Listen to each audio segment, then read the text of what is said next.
You know what time it is? It's time for To Be Halloween. I have selected probably a good 20 movies that take place on or very near Halloween off Tubi and thrown them into my queue, my list. And this is the first one tonight. But first, this episode is brought to you by Cool Dude Inc. Go to the link in the description. Go make yourself look good. Now let's kick it off with the whiskey bats. Bats!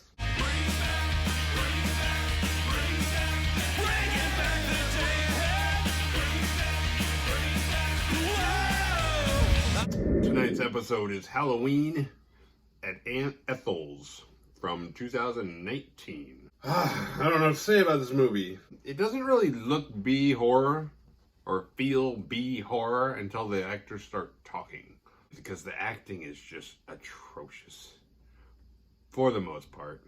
Not all of it, but a lot of it. It opens up much like Night of the Creeps, except not taking place in the 50s, but it's a guy and a girl. They're in a convertible with the top down, just like Night of the Creeps. Why do people go on dates like to Lover's Lane or Makeout Point or whatever? They're always in a convertible, the top down. They can't see what's going on. Stay in the car, lock the door, and do your thing. You're gonna have the top down. It's fucking October. But the couple has a little fight, and they go their separate ways, and then they run into, individually, Aunt Ethel. Now, I kind of feel like right out of the gate, they've taken the mystery out of Aunt Ethel, which is fine, but there's no guessing. She's already not in your face, but she's there. She's got two casualties. And the next scene is modern day, 1 year later. I don't know what the point of that opening was, but it's these two friends, Melissa and Mandy. They're walking and talking and trying to think of what they want to do, and they pretty much decide that they want to go to a party that night. Which the Halloweenness of this movie throws me off, because it's like you can see Ethel planning all her stuff, and then they're going to go to a party. So I don't know, depending on what day of the week. It's like, when is this party taking place? When is Halloween? But they're planning to go to a party, and Melissa talks to Sierra on the phone. I'm pretty sure it's Melissa, because Melissa's our main character. And she talks to her friend Sierra, who's getting ready to go out, and we see some boobage as Sierra tells her that she's going to go to the party and stuff. But outside her window, she's getting peeped by some dude who's trying to ejaculate while watching her, and then she catches him. She's like, "Ricky!" And then we forward to the party, and it turns out this Ricky guy is Melissa's boyfriend, which is, I don't know. It's not weird yet. It gets weirder. She gets to the party, she sees Ricky, and Ricky's a fucking nerd. Not in a good way either. He's just a dork. He's it's that typical, is she really going out with him? Because the guy's a fucking pud. And he peeps girls. And he even mentions it, or she mentions that to Mandy, her friend. And Mandy's like, "Oh, is he still doing that?" Yeah, he does that. They go in the party. Melissa sees Ricky's totally making out with some other girl, so she's like, "What the hell?" And Ricky's like, "What? Whoa, I can explain. It's not what you think." And she leaves. Next day, she calls Mandy while Mandy is having sex with her boyfriend, Mark. And we get some more boobage. But I don't know, they're talking. She's like, "Yeah, he does that. He peeps people. He makes out with people. And, I went out with him. I also didn't tell you that he finishes really early, too." She's like, "You had sex with him?" Meanwhile, she's having sex with her current boyfriend. She couldn't be more bored. The characters in this movie are weird because they're not consistent at all. It's 1 minute Melissa's the smart one. Next minute, Mandy's kind of smart. And then, Mark will be, just sharp. And the next minute, he's, kind of this big, dumb, the hot guy doofus boyfriend who's "Oh, yeah, I just keep him around because he's hot, and I like it if he doesn't talk." But he talks, and sometimes he actually makes sense. And then other times, he's just a complete moron. All the characters kind of take turns being morons in this movie. But then they have their good shining moments too, because you can obviously tell Melissa's being set up as the final girl, so it seems. But Melissa is also in disbelief because Mark and Mandy know what's up with Ethel, and as the viewer, so do you, because they're spilling everything about Ethel out. She makes chocolate. They're telling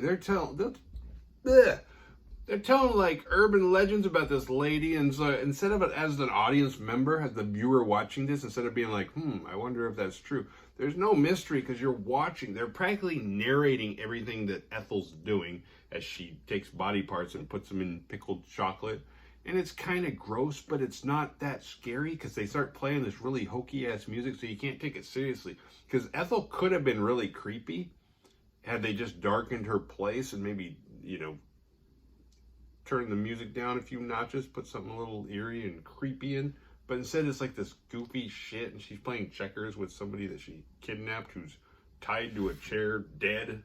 But everything they tell Melissa about Ethel, she doesn't believe. She's like, oh, you guys are full of shit. That's not real. That's a little too. Which is weird because it's not like Melissa's new in town. So it's like, how do they know more than you know? It's like, it's a small town. I get that vibe. Everybody should kind of be on the same page. But she's like, no, I don't believe you. For some reason, Ricky at some point peeps Aunt Ethel. And so she like catches him and dick chops him. She takes it clean off, and it looks fake. It looks just like the one that Mark's costume. He had glasses with like a dick for a nose, and that's kind of what Ricky's piece looked like after she cut it off. But got to add that to the dick choppers. I keep a tally. One day I'll come out with another video about dick choppers. You can see this one in episode, I don't remember. I'll put a picture right there. Mark and Mandy decide, because on Halloween night is when Aunt Ethel does all her killing, so they got to stop her before that. So they decide they're going to have a stakeout. And this is a good example of, like, normally Melissa's pretty with it, cool, potential final girl, but as soon as they say stakeout, she says something stupid like, oh, I'm good, I already ate, or why would we cook steak? And it's like, really? This is not the character to be saying stupid shit like that.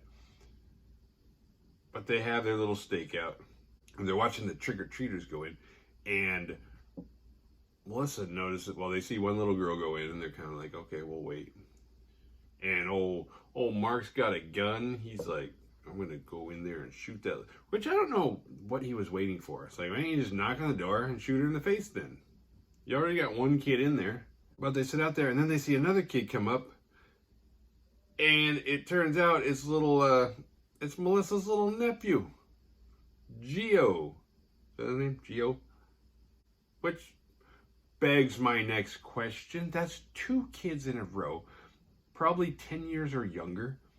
They're by themselves in a house with a reputation that apparently this is an urban legend that only fucking Mark and Mandy know about, and they're kind of letting everybody else know, and nobody else knows there's a killer, possibly witch, in the neighborhood, even though bodies are disappearing. Bodies are disappearing every year on Halloween. Some are already missing, and these kids are trick-or-treating by themselves. What? So Mark says, you guys knock on the door and create a distraction. I'm going to go around back. Actually, he didn't even say that. He was like, we'll go in and I'm going to shoot her in the face. And then he ran around back. And then as soon as he was gone, Aunt Ethel walks out and she's like, what are you guys doing here? Because Aunt Ethel actually caught Melissa once before, a couple days ago, snooping around. And she's like, what are you doing? Blah, blah, blah. Well, do you want some candy? I made some chocolate, pickled chocolate. I make the best pickled chocolate. And Melissa's like, nah, I'm saving my appetite for Halloween. So now she's back. Aunt Ethel remembers her, but now she's got Mandy too. So they go inside, and they're like, what are we going to do? What are we going to do? So they're like, do you have a bathroom? And they both go. And when they come out, Aunt Ethel's like, hey, your friend's here. They're like, friend who? Gio? She comes rolling in with Mark in a wheelchair, and he's got his head down. And she's like, this guy, you guys know him? He looks like the popular guy in school. I found him snooping around out back. And they're like, what the hell? And she lifts up his head, and his throat's cut. And they're like, oh, shit, he's dead. Another trick-or-treater shows up, so it shows us outside, and you hear a gunshot and a scream. Mandy bit the bullet. And now it's just Melissa and her nephew downstairs, and probably that other little girl too, but she's like, hey, she's like, why are you doing this? And Aunt Ethel says, because it's October. 31 souls in 31 days or some shit like that. And she starts giving the whole breakdown about how she's a witch and she has to she has to make the dead happy by giving them 31 dead. She only has one more. Good old Melissa. Melissa's like, okay, well then kill me and let Gio go. Let my nephew go. He's just a kid. And she's got Mark's gun, so she's like, all right. And she's like, wait, how do I know that you'll let him go? And she's like, you just have to trust me. And she's like, it's like, I don't trust you. And then there's a knock, or the doorbell rings, knock on the door, whatever. And Melissa goes to the door and kills a little kid, which is kind of not often you see somebody just walk up and kill a kid on camera in a movie. You know, that's usually kind of taboo. But she does it. Props to her. She's like, there's 31. Let my nephew go and let me go. And then Aunt Ethel starts laughing. She's like, ha, ha, ha, ha, ha, because she tricked her. It turns out the only way Aunt Ethel can get out of the curse of being a witch is if somebody kills the 31st person for her. And she got Melissa to do just that. So she's like, cool, I'm free. I'm off the hook. I don't know what she's going to do with all the chocolate body parts she's been pickling. But she's stoked. She's like, and by the way, you'll get a letter in your mailbox tomorrow when some point when the mail goes by, and it'll be your little handbook, and you can learn the rules of being a witch. And then cut to the next scene. Melissa wakes up. She's like, oh, what a dream I had. And she goes and checks the mail for some reason. And she sees this old book. She opens it. It's got just scribbled gibberish and it's like whoever is in charge of making the prop fucking blew it. Dropped the fucking ball completely, but you get the point. And she's like, no, setting up a sequel that hopefully they don't bother making because there's no use in doing it. Was this movie worth a watch? Yeah, because I don't know, it's entertaining, I guess. There's some boobage.